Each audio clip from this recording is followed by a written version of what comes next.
A hyperrealistic nighttime scene of New York City, bustling with life.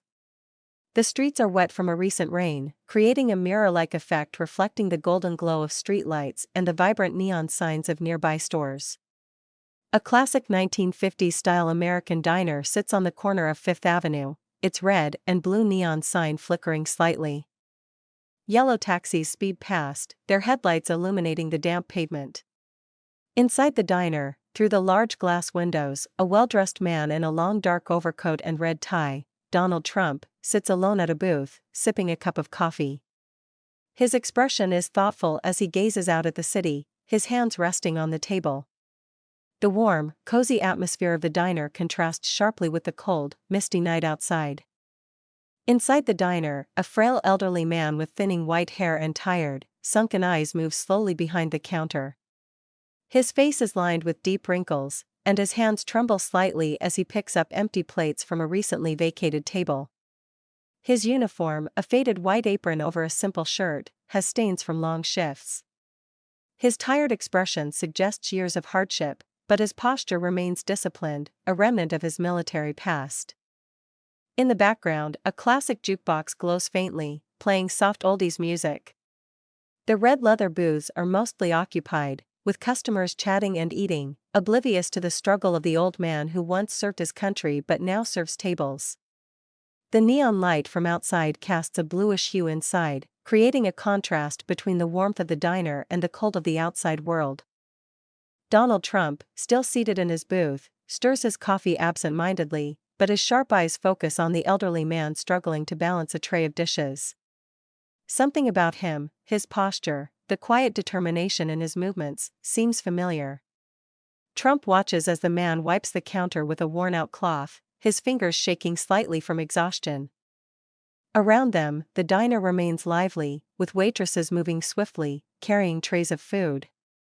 But Trump is no longer paying attention to the atmosphere, his focus is entirely on the man who seems out of place, a soldier now forgotten by society.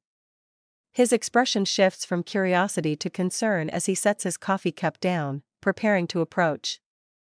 Donald Trump stands up from his booth, adjusting his coat as he walks toward the counter.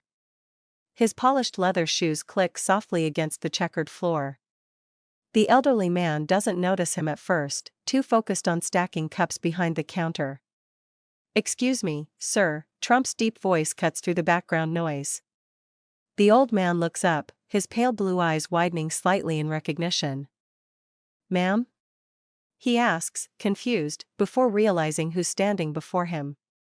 Donald Trump, he breathes in disbelief, his voice barely above a whisper.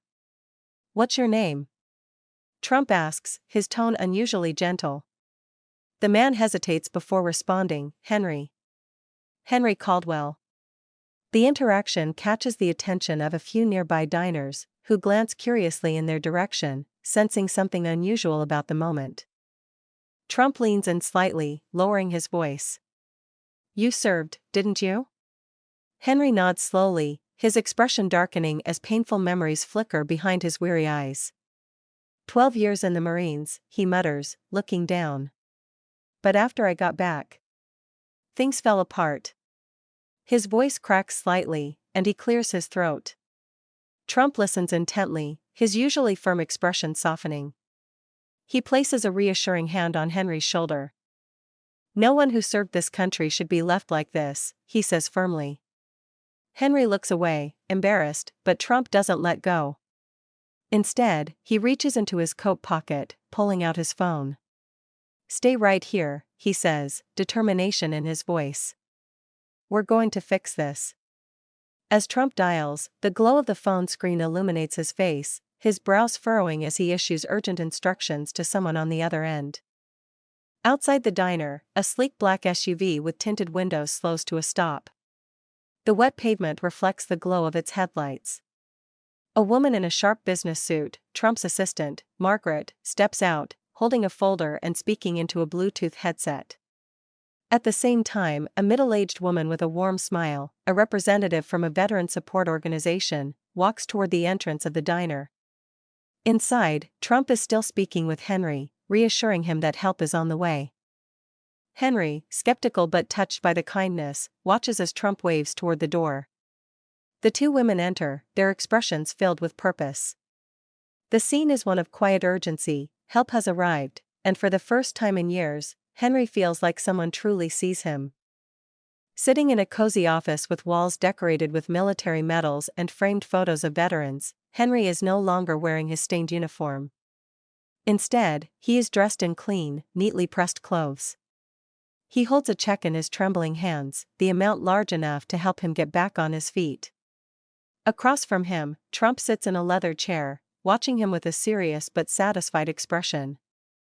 "You don't owe me anything," Trump says, as Henry's eyes well up with gratitude. "You earned this a long time ago." Beside him, the veteran support representative smiles warmly, already explaining to Henry how they will help him find stable housing and job training. The dim, cozy lighting makes the moment feel intimate. A life is about to change for the better. Donald Trump steps out of the office onto the busy streets of New York. The air is cold, and the city's skyscrapers loom high above, their windows illuminated like stars in the night sky. Behind him, Henry stands at the doorway, watching him go with a new sense of hope in his eyes. He looks stronger, no longer hunched over in exhaustion. Trump turns back briefly, nodding once before walking into the crowd, disappearing among the sea of people. The camera lingers on Henry for a moment. His future, once bleak, is now filled with promise. The city moves around him, but for the first time in years, he feels like he belongs again.